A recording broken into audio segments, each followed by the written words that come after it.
Salut copii! Eu sunt fericită să vă regăsesc din nou aici în țara noastră a curiozităților, aici unde aflăm în fiecare marți și joi, începând cu ora 16, Cine știe carte.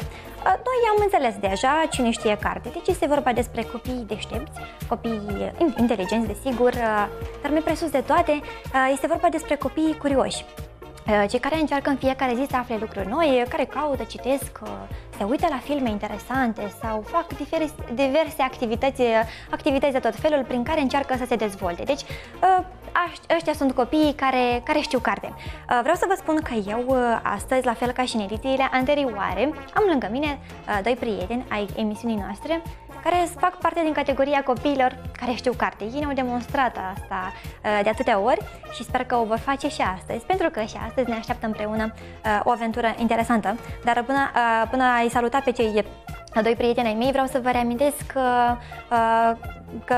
pentru voi, dragii mei, cei de acasă, am întrebări interesante și deci vreau să vă invit să fiți alături de noi pe parcursul emisiunii, să fiți atenți, iar în momentul în care voi adresa întrebări pentru voi, sunteți invitați să ne telefonați la numărul de telefon afișat pe ecran, să ne răspundeți corect, să acumulați puncte așa cum deja v-am obișnuit, iar cel care va fi cel mai activ telespectator va fi premiat cu 100 de lei. Deci, ce trebuie să facem este să-i salutăm acum pe prietenii noștri și vedem mai departe ce subiecte interesante ne așteaptă astăzi. Salut, Dan! Salut! Și Andreea! Aloha! Aloha! Andreea, vrei să mergem astăzi în Hawaii? Da? Da! Deci tu vrei să călătorim astăzi. Bine, eu vă promit de fiecare dată călătorii interesante. Bine, fie că facem călătorii la propriu prin țările lumii sau facem călătorii în timp sau facem călătorii în istorie sau facem diverse călătorii. Mitologie. În mitologie, depinde. În univers data trecută am făcut și a fost și mitologie reușită. Bine. Și mitologie și univers am combinat pentru că așa este mai interesant când încercăm să combinăm. Bine, copii, trebuie să vă întreb, voi cum vă simțiți? Cum a fost la școală azi? Excelent. Da? Normal. Bine, pentru Andreea se pare că a fost o zi mai bună. Sperăm că și la emisiune va fi o zi foarte bună. Deci eu vă doresc succes amândurora, pentru că veți avea nevoie. Și să vedem, începem concursul nostru? Pregătiți? Poate. Pentru că trebuie să vă reamintesc că cei doi prieteni ai emisiunii noastre sunt și prieteni în viața reală, sunt colegi de bancă, dar astăzi și în edițiile anterioare ale emisiunii noastre au fost concurenți și au concurat pentru puncte și ne-au demonstrat că, într-adevăr, ei știu carte. Da. Bine, vedem și voi dacă știți carte, imediat după ce vom adresa întrebările noastre. Bine, așa cum v-am obișnuit, în fiecare ediție avem noi așa o categorie sau un compartiment interesant care se numește, mai reamintiți voi? Vocabular. Vocabular. Văd că nu sunteți foarte entuziasmați. No. Da. De ce anume? Vocabular. Vocabularul limbii române este atât de frumos, atât de bogat, atât de frumos și trebuie să-l cunoaștem. De asta, eu am să încerc cu câteva cuvinte foarte simple. Deci am să încep cu cuvinte chiar simple și cred că vă veți descurca foarte bine. Așa că vedem. Dar, bine, ca să nu vă sperii prea tare, am să-i rog pe cei de acasă să ne răspundă la prima întrebare din categoria vocabular și voi vă mai relaxați un pic pentru că o să încep pentru voi cu altă întrebare din altă categorie. Să nu vă speriați. Bine. Altă categorie, nu vocabular, alta? Alta. Dar revenim la vocabular cu voi mai târziu. Îmi place entuziasmul tău, Dan. Să vedem întrebarea pentru telespectatori, prima întrebare. Deci, spuneam de vocabular și primul cuvânt pe care vreau să mi-l explicați, așa cum înțelegeți voi desigur, și nu uitați că sunt mai multe sensuri ale unui cuvânt, așa că dacă le cunoașteți, vă invit să mi le spuneți pe toate pe care le cunoașteți. Deci primul cuvânt pe care vreau să mi-l explicați este solidaritate. Deci, ce înseamnă solidaritate? Vom mai vorbi astăzi despre solidaritate, despre oameni care au fost solidari, despre situații în care suntem solidari sau nu. Și așa că e bine să începem cu acest cuvânt ca să știm pe parcurs la ce ne referim exact. Nu uitați, ne puteți telefona la numărul de telefon afișat pe ecran, ne răspundeți corect, câștigați un punct și, desigur, vă invităm să fiți atenți și pe parcursul emisiunii întregi, pentru că trebuie să acumulați mai multe puncte, minimum 3, pentru premiul de 100 de lei. Deci, îi așteptăm pe cei de acasă să vedem ce variantă de răspuns au pentru cuvântul solidaritate. și vreau să vă întreb dacă voi știți cuvântul. Da. Da, bine, deci atunci atât de mult vă speriați de vocabular, pentru că văd că tot timpul cunoașteți cuvintele. Bine, vedem o altă întrebare pentru voi și chiar aș vrea să vă stârnesc cumva entuziasmul și să văd, trebuie să vă întreb acum dacă vă plac științele naturii. Da, vă plac științele naturii și asta note ar însemna note la școală. Da, am 10, 9. 10, 9 și pentru Dan? 9, 8. 9, 8. Bine, e bine și cred că, având în vedere că întrebările mele sunt așa generale și foarte ușoare, vă veți descurca. Deci astăzi vom vorbi despre științele naturii, dar mai cu seamă despre animale, despre plante uneori, vedem cumva le combinăm, dar am ales pentru voi curiozități din cele mai interesante. Și eu cred că... Dar e o coincidență, noi azi am avut știință. Este o coincidență și ați primit și note astăzi? Lecția 4. N-am avut note la știință, nu? Nu, eu n-am avut. Cel puțin. Așa. Între timp vă gândiți-vă la știință și la ce aș putea eu să vă întreb din categoria dată, până când avem un telefon de la cineva care vrea să ne explice ce înseamnă solidaritate. Alo? Alo, Salut! salut! Cum te numești? Tatiana. Tatiana deja este un concurent fidel al emisiunii noastre. Tatiana, să vedem răspunsul tău, ce înseamnă solidaritate. Solidaritate este capacitatea oamenilor de a se ajuta reciproc. Tu, Tatiana, ești solidară? Da. Ești solidară? În ce situații Mă ești consider solidară? o persoană solidară. În ce? Cu colegii la școală, Cu colegii de la școală ești solidară? cu surioara mea. Frumos, mă bucur foarte mult, mă bucur că ești solidară, dar mă bucur și că ai răspuns corect. Așa că eu te invit să fii în continuare alături de noi, să mai câștigi puncte. Nu uita că, fiindcă ești atât de activă, eu pot avea întrebări și adăugătoare pentru tine, deci fii atentă. Între timp, noi copii, să vedem, voi când sunteți solidari? La școală, cu viitoarea mea soră. Cu viitoarea ta soră vei fi solidar, deci este un pronostic, dar tu, Andreea? Cu colegii de la școală, familia. Da, suntem solidari și e bine să fim așa, e bine să ne ajutăm reciproc și să fim alături de persoanele pe care le iubim, pe care le îndrăgim și alături de care încercăm să avem scopuri comune împreună, da? Bine, asta este răspunsul corect. Avem și răspuns corect pentru prima întrebare. Să vedem, spuneam eu de științele naturii pentru voi, da? Deci pentru voi va fi o întrebare din științele naturii mai întâi. Este o curiozitate și cred că voi veți ști măcar un răspuns corect, dacă nu mai multe, pentru că recunosc că în așa tipuri de întrebări veți vedea imediat, pot exista și mai multe variante de răspuns, da? Să vedem. Voi cunoașteți care sunt cele mai mari animale din lume? Eu sper că nu aveți variante diferite. Să vedem. Cu cine începem? Eu. Dan, ești solidar. Da. Bine, să vedem, Dan. Balena. Și Andreea? Balena și completează, te rog. Pentru că este balena. Sau elefantul. Balena este răspunsul corect, dar... Știu. Balena albastră, de fapt. Asta este. Balena albastră este răspunsul corect. Și voi sunteți bine pregătiți. Eu mă gândeam că acum se va începe, deci se vor începe mai multe variante de răspuns, dar e bine, azi ați avut științele naturii și e bine să fiți pregătiți. Bine, cine știe cineva cam ce lungime sau ce greutate au balenele? Și știți și asta. Bine, să vedem, Andreea. Balena albastră, din câte știu eu, are în jur de 15 tone. 15 tone și să spunem, lungimea ei, o cunoști? Eu, că împărțim întrebarea. Bine, împărțim întrebarea. E de o casă cu aproximativ 2 etaje. Așa este de mare o balenă? Da. Mulțumesc, Dan, pentru această imagine, pentru că, într-adevăr, acum am înțeles cât este de mare.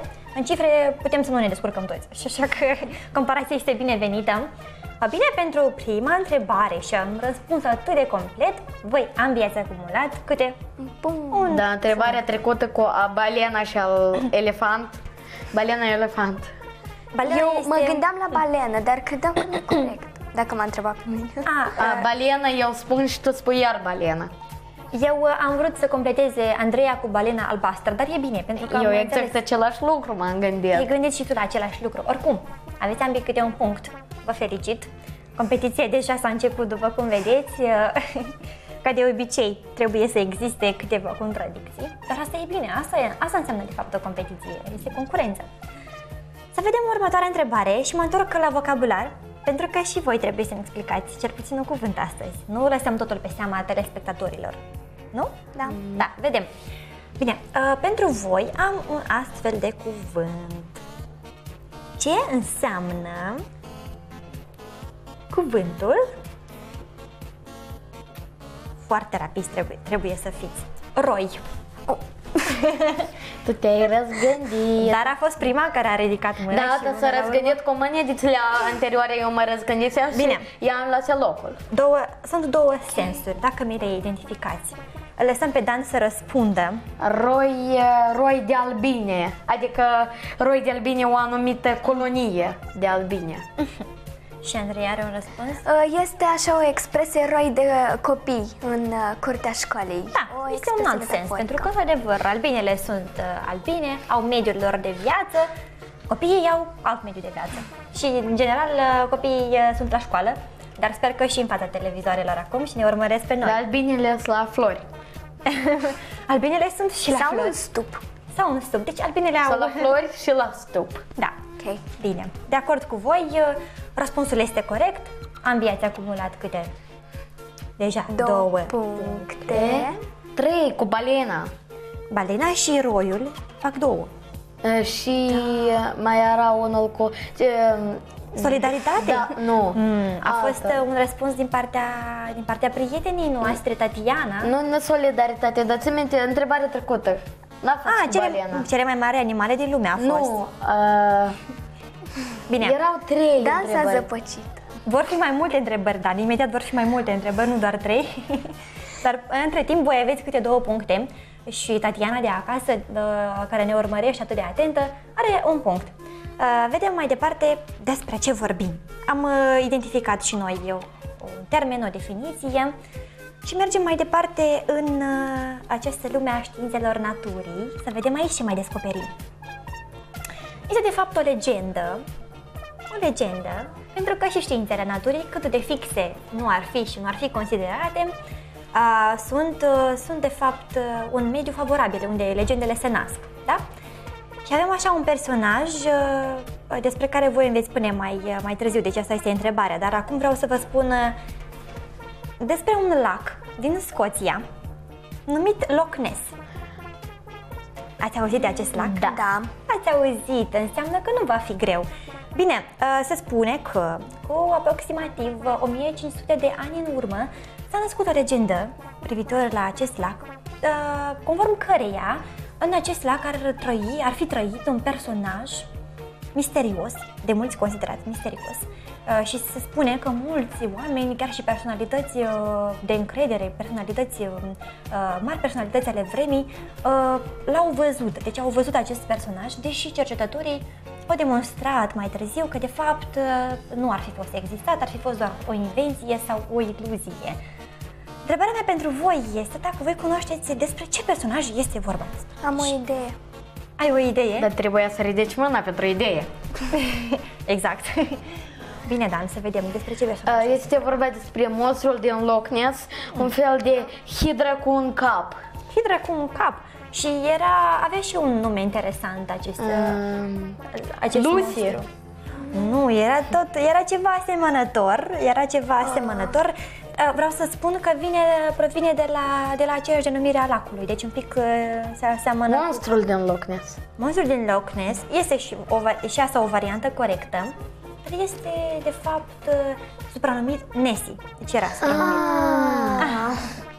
Da, Nessie. Deci îl știați pe Nessie. Și cred că ei au văzut, fiindcă se spune că pe lacul, din câte știu eu, Scoția este cam cețoasă și lacul acela era foarte multă ceață.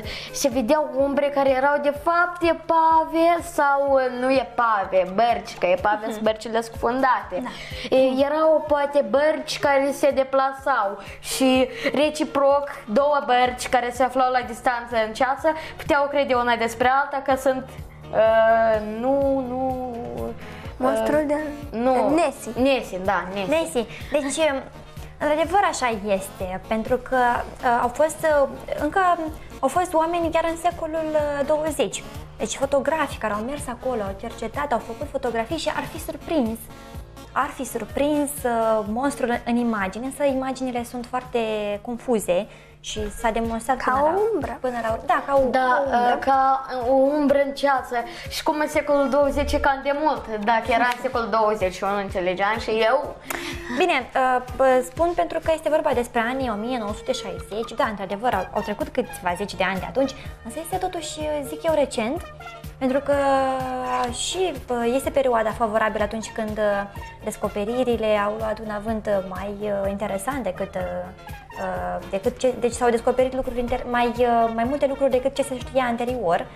Și de asta și spun că, deci până la urmă, savanții au demonstrat că într-adevăr a fost, cum spunea și Dan, o iluzie, deci era altceva în acel lac, dar oamenii, pentru că au o imaginație bogată, și-ar fi imaginat că ar fi un monstru marin.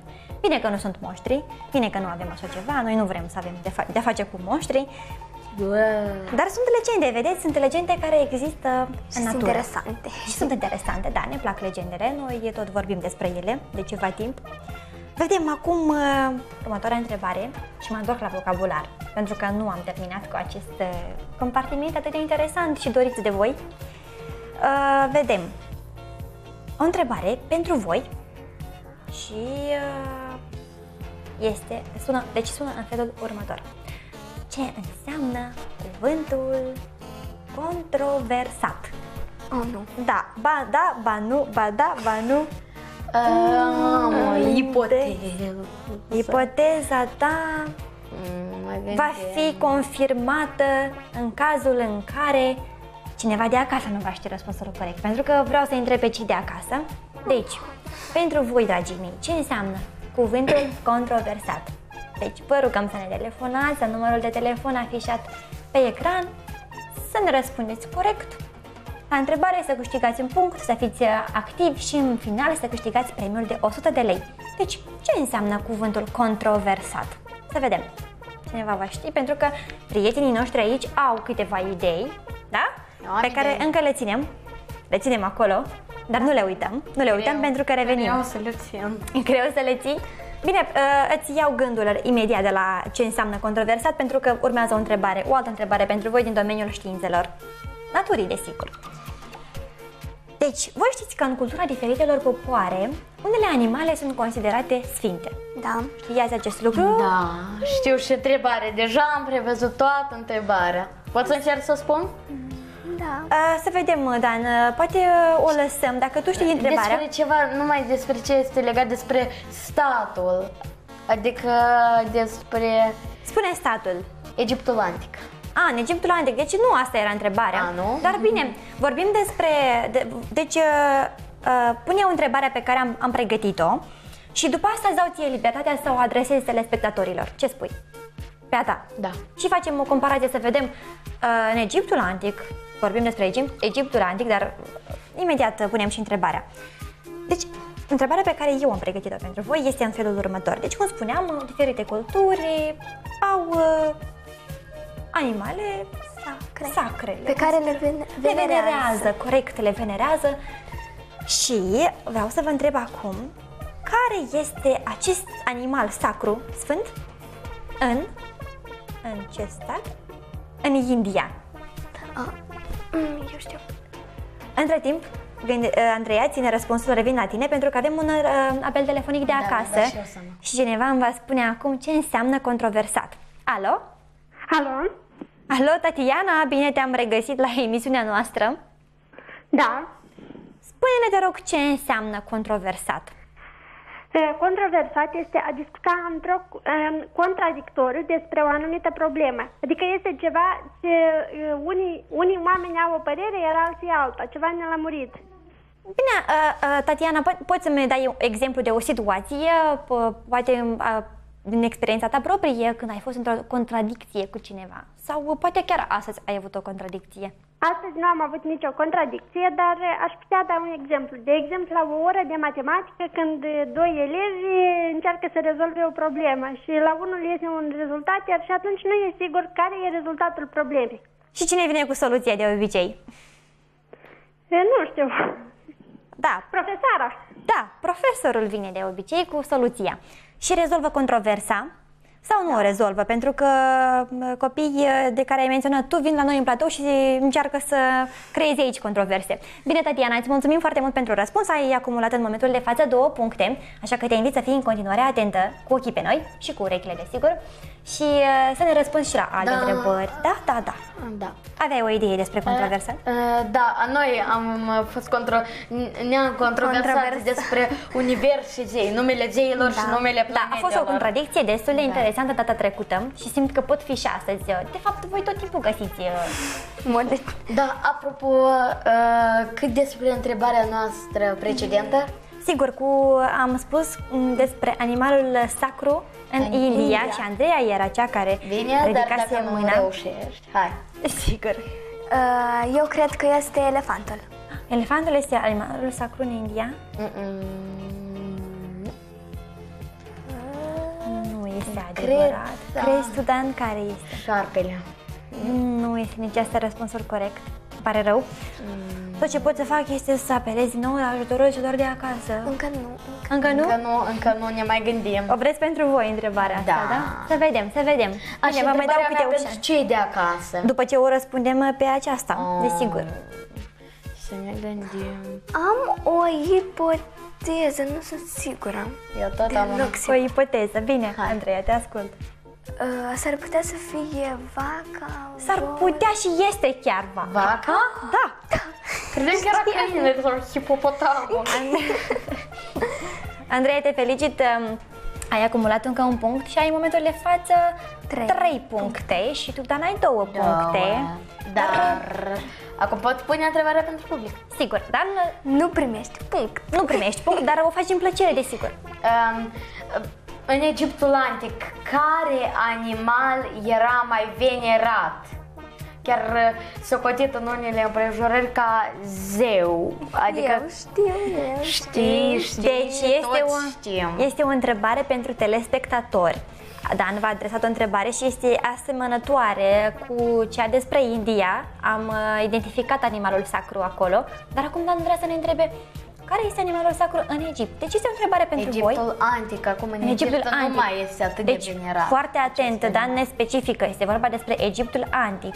Așa că dacă cunoașteți răspunsul corect, sunteți invitați să ne telefonați și să vedem, să aflăm și noi care este animalul care era, da, considerat animalul sacru în Egiptul antic. Știu.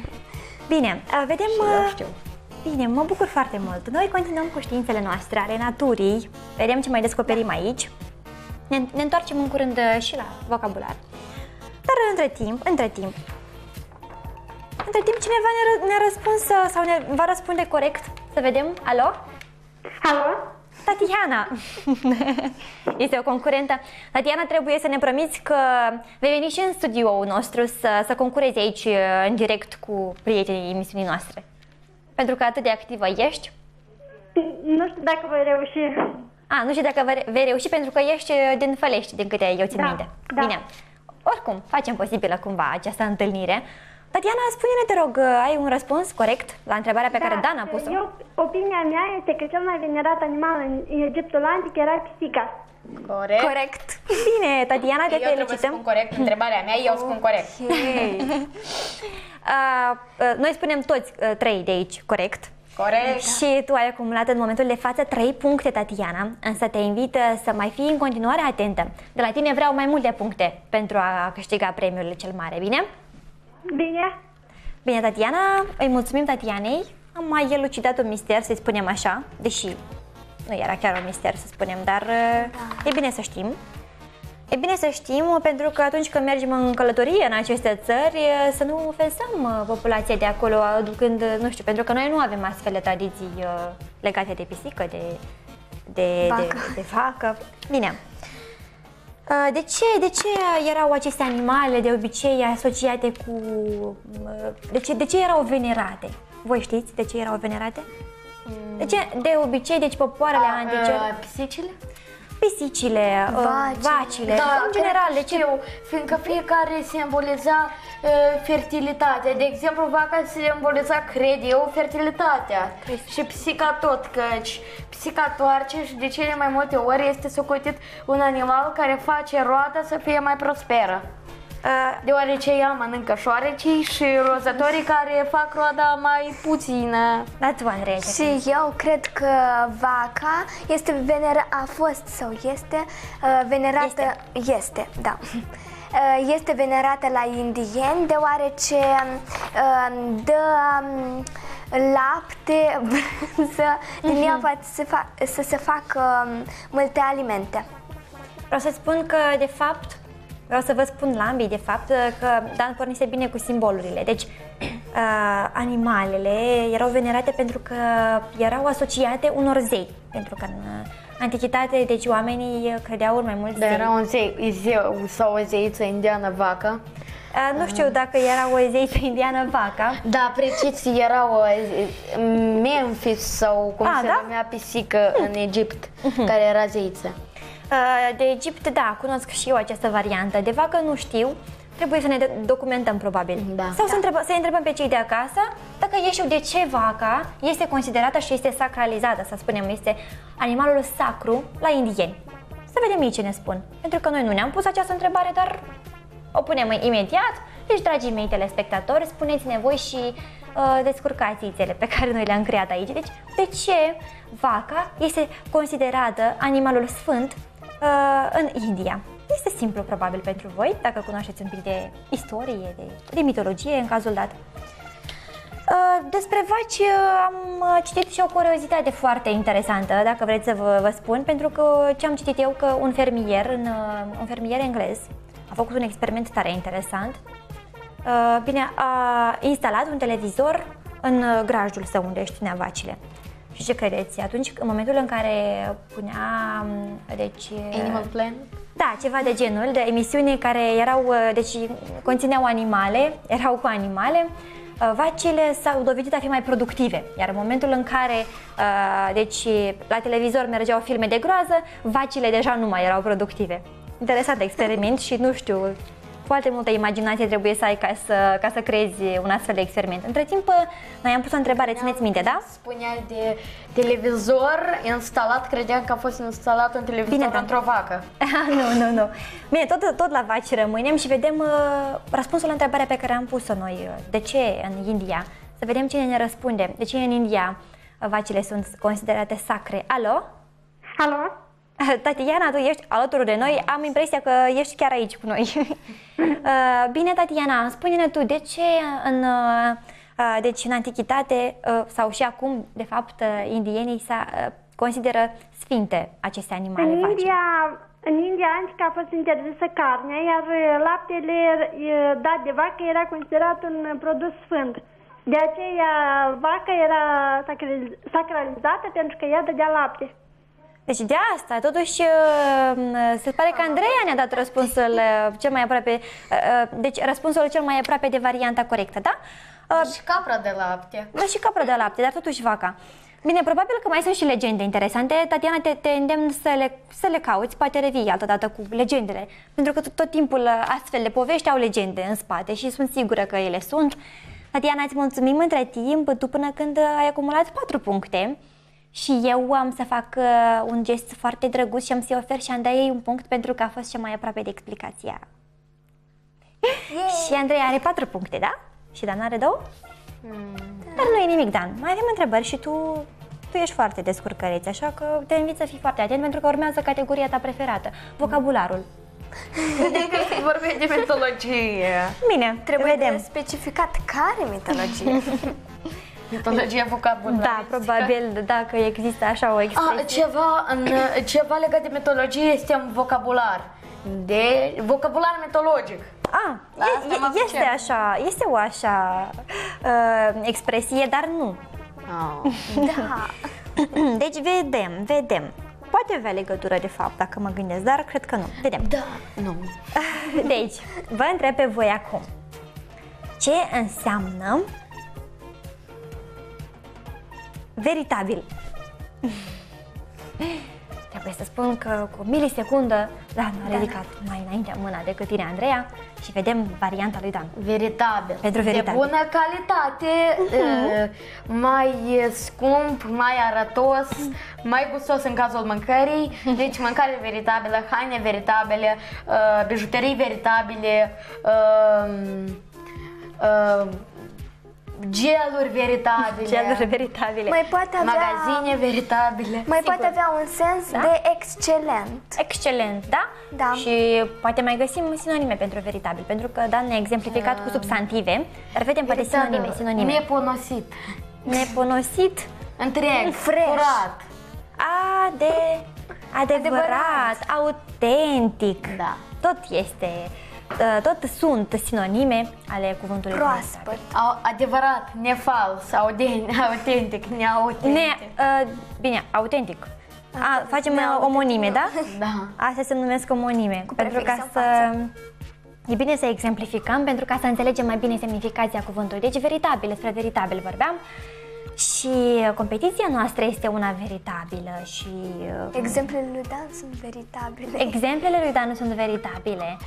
Ceea ce am vorbit mai anterior despre animalele sacre, totul este veritabil. Deci, vedem, în continuare poate mai descoperim și alte lucruri veritabile, dar pentru asta trebuie să trecem mai departe, să vedem întrebările pe care le avem în continuare.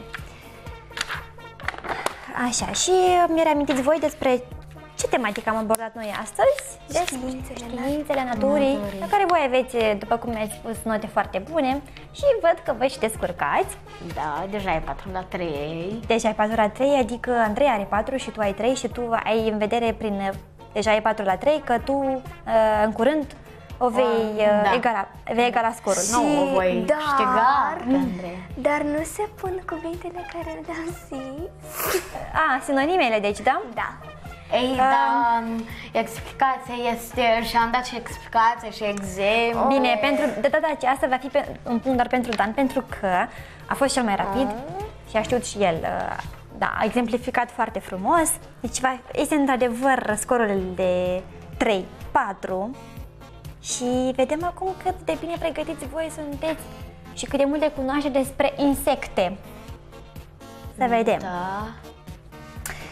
Eu am să întreb publicul, telespectator acum. Dar deja Tatiana va avea 5, Andreea 4 și eu 3. Vedem dacă Tatiana va cunoaște, pentru că, să vedem, este o întrebare un pic se aseamănă cu cele pe care le aveam noi cu indicii, dacă țineți minte. Deci este un pic... Ei, de ce nu nouă întrebări cu indicii? Vor fi, imediat. Și nouă? Da. Okay. Pentru cei de acasă, sunt insecte și sunt considerate simbol al distrugerii recoltelor. Bine, mai departe. Știu, dar am uitat denumirea. Ele atacă în roiuri și produc pagube dezastruoase în calea lor. Se spune despre ele că își pot consuma propriul corp, care le pare delicios, deoarece sunt lipsite de sensibilitate fizică. Întrebare pentru cei de acasă, despre ce insecte este vorba? Deci ne telefonați, ne răspundeți corect și acumulați puncte. Eu am două variante. Eu am una singură, adică eu am o categorie și o variantă. Ai o categorie și o variantă și Andrei are o variantă și noi împreună avem multe variante, dar vedem câte variante au cei de acasă. Împreună avem o categorie și două variante. Am foarte frumos. Dar categoria era, dacă e insectă, categoria mea era gândac. Adică gândac. Nu știu ce să spun. Să vedem cei de acasă ce ne spun. Noi între timp avem un fel de gândaci. Eu mai am un cuvânt pentru voi între timp. Un cuvânt de explicat. Tot insecte. Bine, nu. E vorba de vocabular. Parcă ai spus că era cu indicii de dată. Vor fi. Am spus că urmează. Deci, cuvântul pentru voi de explicat. Reamintim, scorul este 3 la 4. Deci, da, cuvântul. Vreau să-mi explicați ce înseamnă stagnare. Și? Poftim, stagnare ce înseamnă? Stagnare. Este greu? Da. Poate puțin mai mult. Ne gândim un Foarte pic? mult. Da. Eu vă las să vă gândiți, Stagnare. poate vă dau și indicii. Da. Dar dacă spun verbul a stagna, Nu. nu? Nu e indiciu, da? Bine, vă spun ce poate să stagneze. Nu știu. De exemplu, vă spun că timpul nu poate stagna. Poate, știi. Știu eu. Știți ambii? Data trecută a răspuns Dan, acum... Amândoi, Deci tu. fiindcă amândoi Acum ridicăm una odată. răspunde cineva de acasă la întrebarea cu insectele. Da. Alo? Alo?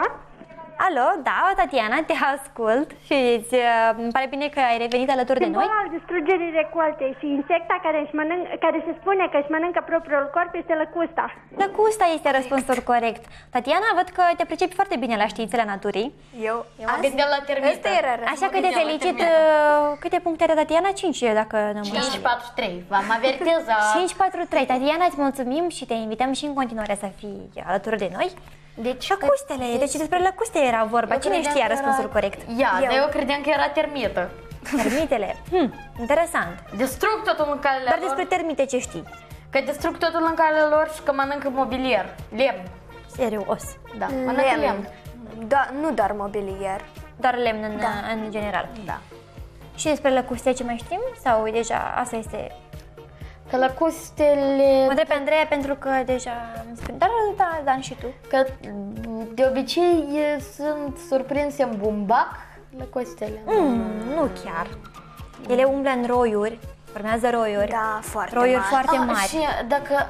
Sau termitele, nu, termitele aveau mușuroiuri și mari. poate Da, de asta și eram foarte Și poți să confuză când mănânce practic orice. lăcustele, dar după cum am spus, îi mănâncă și propriul corp. Deci ele nu au sensibilitate, deci nu simt. Se sinocid.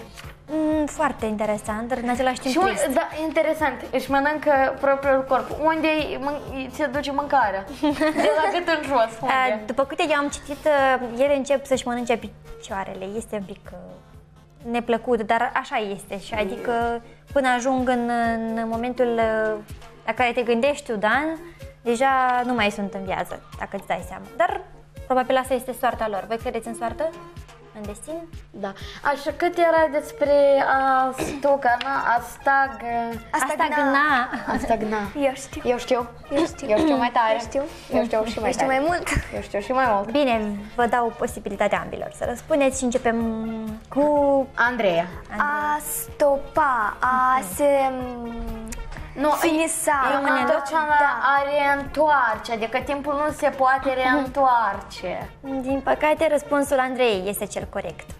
Da. Stagnare înseamnă un fenomen, un proces prin care totul se oprește în loc, nu mai progresează. De asta și spuneam că timpul, de fapt, nu stagnează niciodată. Se poate opri, se lucrează la o tehnologie de pic, opri timpul și spune că un om a reușit să facă asta, dar i-a fost pur și simplu interzis și a fost distrusă. Mașinărie. Mașinăria timpului. Mașinăria de oprit timpul. De oprit timpul. Fiindcă dacă el oprea timpul, putea face orice vrea. Mai sunt și s-au mai încercat construirea sau inventarea și altor mașinării ce țin de timp. mașina timpului. Mașina timpului care se întoarce în timp. Da. Călătorim în timp sau în viitor. Dar din câte eu știu... Eu am citit într-un ziar când eram în clasa a 4-a, a 3-a și țin minte că la școală se vindeau ziare, veneau pe la noi și ne vindeau. Păi era un fel de că a fost construită o mașină tipului și spun că din păcate ea merge doar în viitor. De asta e bine că noi aflăm ce se va întâmpla cu noi în viitor și cum Pentru putem mine evita n-ar asta. fi bine. Nu ai vrea să afli ce este în viitor. Da, mai bine să trăim în prezent. Și prezentul ce ne spune în momentul de față? Că Andrei a acumulat 5 puncte și că Dan are câte puncte? Are 3 puncte. Deci Andrei este în avantaj față de Dan cu 2 puncte și ne demonstrează că dacă are nota cea mai mare la științele naturii, deci merită această notă, da? Da. Bine, Dan, mai avem întrebări. Nu te întrista prea mult și am o veste bună pentru voi. Nu mai am cuvinte de explicat. Este Nu e chiar bună. Credeam că bună. devei în veselie. Parcă spunea că nu-ți place vocabularul ăsta de tare. M-am răzgândit. Bine, de la dicționare, de la cuvinte, trecem la cântece. Și ce știe cântecul? Bine, melc, codobelc, scoate coarne băurești. Știți cântecul ăsta? Și te du la baltă și bea apă caldă. Da, era ceva de genul ăsta și se mai cântă. Din câte văd se mai cântă și azi, da? Da. Dar, ce este straniu? Pentru că întrebarea mea sună în felul următor. Deși noi cântăm melcului și îl rugăm să-și scoată coarnele băurești și îl rugăm să facă anumite lucruri, eu vreau să vă întreb dacă voi știți de ce melcul niciodată nu va putea reacționa la ceea ce noi îi vom cânta. Și Andrei are o variantă de răspuns? Cred că el nu are urechi și nu poate auzi. Într-adevăr, asta este răspunsul corect. Melcul nu are urechi și nu ne poate auzi. Dar noi nu ne pierdem speranța și nici Dan nu și-o pierde, cu toate că este în dezavantaj acum. Și mai știu că melcul, de obicei când îi atingem cornițele, el și le retrage. Eu știu că cornițele celea de fapt sunt ochii lui. Da. Ochii ieșiți din orbită. Și probabil că simte primejdia și atunci Să spună este cineva forma de apărare. degetul în ochi, să vezi. Bine, foarte interesant să aflăm acest infectează. lucru. Foarte interesant. Dar pe melc nu-l infectezi dacă îi pui degetul în Tu ai ochi. ochelari. Dar pe melc, vorbeam de melc. Ok. Bine, vedem Te-am în confundat. continuare, spuneam câte puncte a acumulat Andreea, 6 puncte și Dan are 3 puncte. Câte întrebări Dar mai în sunt? continuare, noi avem întrebări pentru voi, dar nu doar pentru voi, ci și pentru cei de acasă. Am cântat, am explicat cuvinte și acum vedem. Voi spune doar atât pentru voi. Perle. Vă sunt cunoscute aceste Da. obiecte, da? Ce știți voi despre perle? Bine, nu vă întreb asta pentru că acum probabil veți răspunde și la întrebare fără să vă întreb. Asta era pentru cei de acasă. Pentru cei de acasă vedem. Probabil că era. Probabil că va fi. Da. Deci, despre perle. Eu vreau să-mi spuneți voi, numai să-mi spuneți, să-mi definiți. Deci ce este o perlă? Și doar atât. Nu altceva. Hai să începem cu Dan, pentru că ești în avantaj, Andreea, și vedem. Dan. Perla este găsită mai des în scoici. Este ca un fel, chiar și în realitate se găsește în scoici, este un fel de parte componentă a scoicii. Eu știu, eu mai pot adăuga că de fapt acea scoică fabrică Această perlă. da, exact. Dar dacă nu greșeți, perlele se găsesc și ca minereuri în... Da. N-am auzit Bine, așa întrebare, deci va fi în ceva. felul Cel puțin următor. nu eu am găsit. Dacă ți-ai vreodată o perlă într-o scoică. Și atunci de ce Bine, să trebuie există să specificăm că nu sunt oarecare scoici.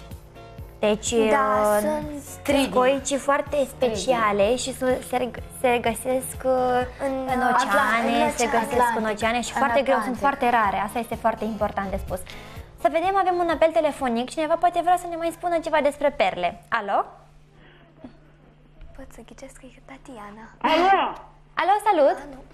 Alo, asta e emisiunea care cu doi copii? Da, emisiunea cu doi copii care știu carte. Dumneavoastră? Da, Sunteți? da. Dan și o fetiță încă este. Da, sigur că da. Suntem la emisiunea Cine știe carte? Nepoțelul meu. Și vreau să-l felicit că mâine ziua lui din naștere. Felicitări! Bunica-i bătrână și-i calică în față, vreau să-l felicit, am cu mult sănătate și mult succes în toate ce face. Mulțumim foarte mult. Vreau să vă întreb repede, câți ani are nepoțelul dumneavoastră? El în casa 5-am. Foarte bine, la fel ca și prietenii noștri de aici. Vă rog să-l îndemnați să ne urmărească emisiunea, pentru că dacă știe răspunsuri corecte, poate câștiga un premiu de 100 de lei. Deci, vă mulțumim pentru telefon. Este bine din când în când așa câte o urare de bine, o abatere și o urare de bine la fel. Și mă bucur să știu că va mai fi probabil un fan al emisiunii noastre și sunt și de aceeași vârstă ca și voi. Asta e bine de știut. Bine, emisiunea noastră, Cine știe carte, poate avea în curând o nouă denumire, poate, emisiunea cu doi copii, da? Emisiunea cu doi copii. Doi copii care știu carte, așa cum am menționat, doi copii foarte deștepți, care în momentul de față au acumulat puncte în competiția noastră și reamintim, este vorba despre 6 puncte în cazul Andreei, da?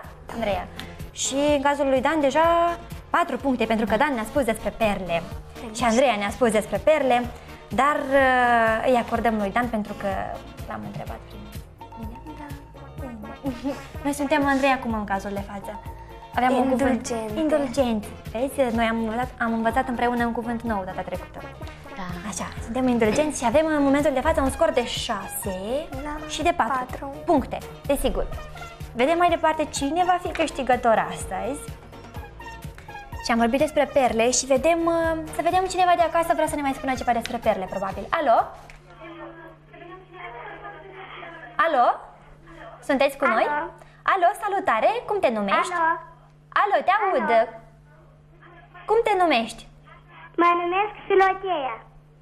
Încă o dată te rog? Mă numesc Filoteia. Filoteia? Filoteia. Foarte frumos și deosebit nume, nu am mai auzit. Deci te rog frumos să ne spui ceva despre perle sau despre ce vrei să ne spui tu nouă? Perlele au forma sferică. Au formă sferică și încă ce mai știi tu despre perle? Da? Că sunt mici. Sunt mici, exact. Și unde le găsim noi, perlele? Și le găsim în oceane. În oceane și anume în scoici. Bine, vreau să te întreb, de unde ești tu? Sunt din satul Haragăr. Mă bucur foarte mult, Filoteia, te rog să fii în continuare atentă și alături de noi, pentru că tu ai acumulat în momentul de față un punct, așa că urmează pentru tine și pentru cei de acasă alte întrebări la care puteți acumula puncte, dacă răspundeți corect. Bine, o intervenție interesantă. Acum să vedem despre ce vom mai vorbi noi azi. Pentru că în oceane am fost, perle am căutat, melcilor le-am cântat cuvinte, am explicat, am fost și în India și în Egiptul Antic. Dar acum, eu zic să ne ducem undeva unde este mai frig un pic. În univers. În univers La pol? este frig, într-adevor. La pol. În Groenlanda. Bine, nu știu, voi decideți unde mergem, dar eu vreau să vorbim despre pinguini. Vă sunt cunoscuți, da? Aceste mici animăluțe. Sau mici sau mari, să-mi spuneți voi cum sunt, de fapt. Medii, bine. Este răspunsul care ne scoate din orice încurcătură, da, bine. Bine, eu vă voi citi o curiozitate despre pinguini și vedem mai departe întrebarea, deci trebuie să fiți foarte atenți, da? Deci, o curiozitate despre pinguini spune că după ce femelele depun ouăle, masculii se strâng în grupuri de câte 8-10 pinguini și se țin unul de altul strâns, chiar și până la 120 de zile. Deci ei pot sta între 100 și 120 de zile fără să se miște din acel loc, stau în grupulețe mici, cu un anumit scop.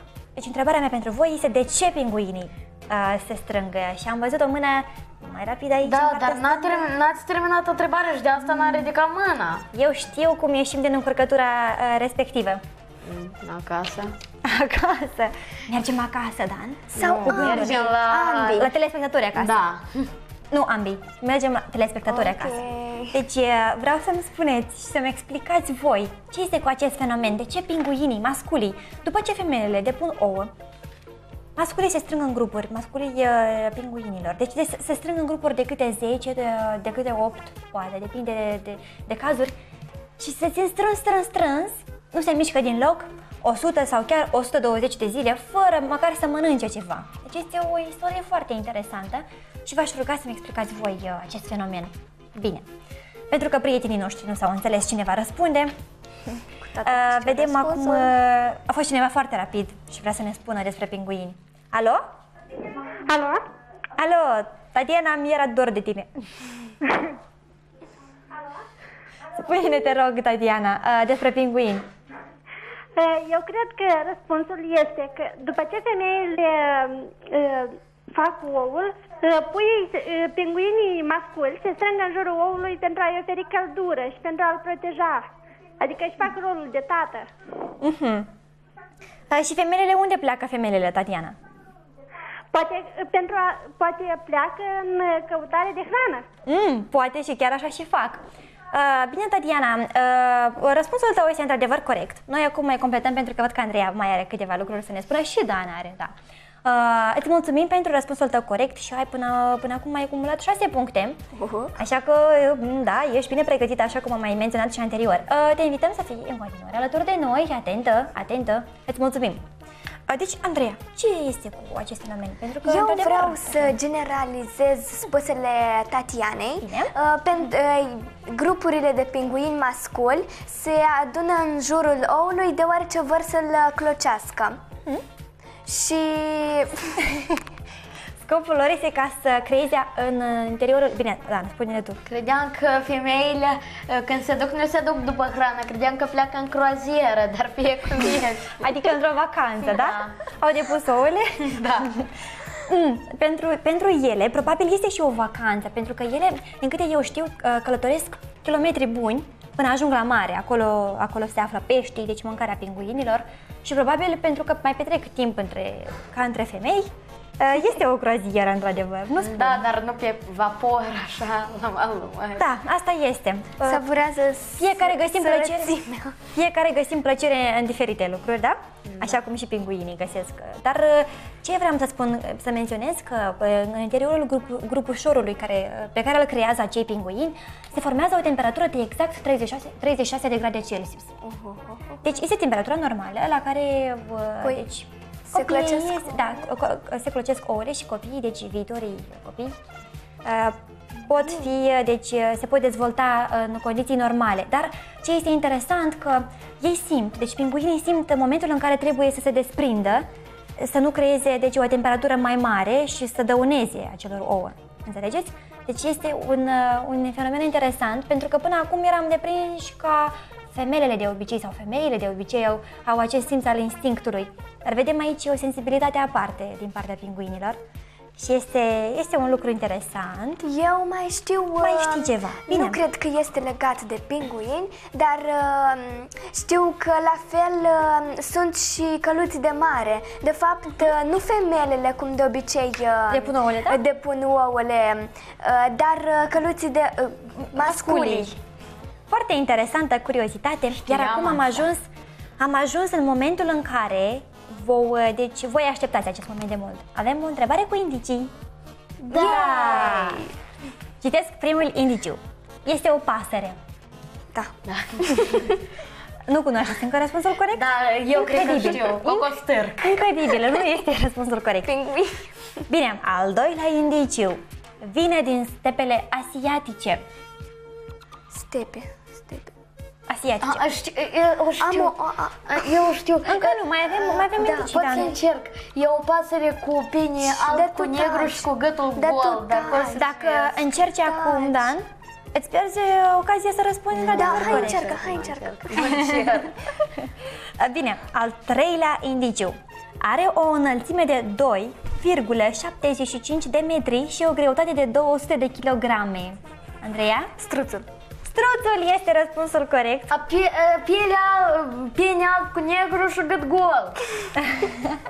Denumirea. Da. Și găina poate să aibă gâtul gol și... Bine, dar ea nu este amazoniană. Dar nu, vreau să vă mai spun încă ceva, pentru că dacă tu, Andreea, mi-ai răspuns atât de repede corect și ai 7 puncte din câte eu știu și tu ai, Dan, 4 puncte, da? Ca să ne reamintim așa. Deci ai răspuns atât de repede, vreau să citesc și celelalte repede indicii pentru ca voi să-mi spuneți dacă le știați sau nu, da? Da. Deci voi știați că el are, deci struțul are o viteză mai mare decât cea a unui ghepard. Da. Bine. Și că un ou de al său cântărește cât? 30 de ouă obișnuite de găină. Și încă ceva, că acest ou care cântărește de 30 de ori cât un ou de găină poate hrăni, ghiciți voi câte persoane? Dintr-un ou se pot hrăni? 3. Eu. Mai... Nu, Eu pot și eu să o mănânc pe nu cred, este foarte mare. Deci 15 persoane. 15 persoane. Într-adevăr, varianta corectă, deși nu a fost... Ar trebui să fie ca așa de mare. Ca un ou de ciocolată pe care tu îl mănânci într-o secundă. La completură.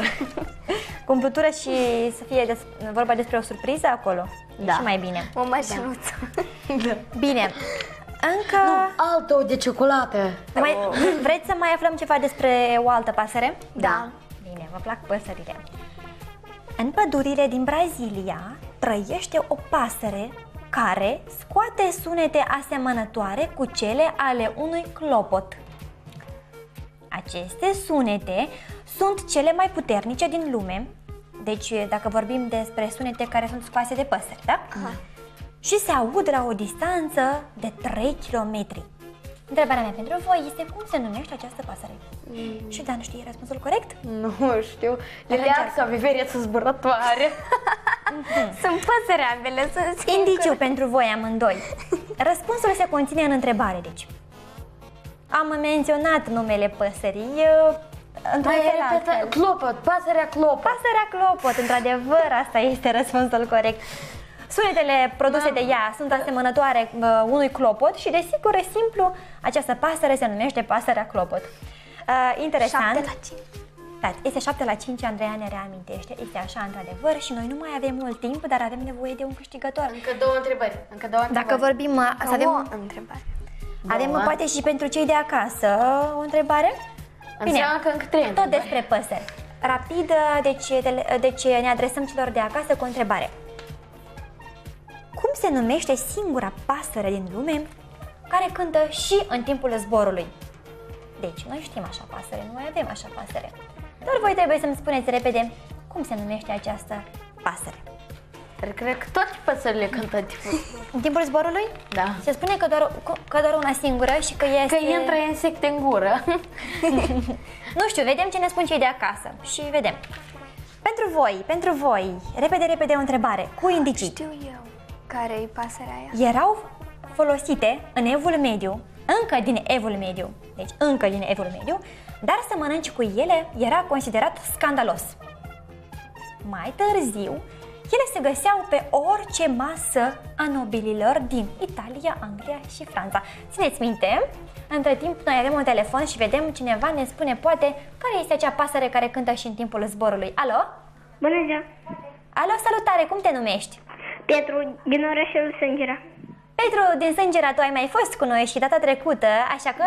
Da, bine, te invit să-mi spui care este acea pasăre care cântă și în timpul zborului.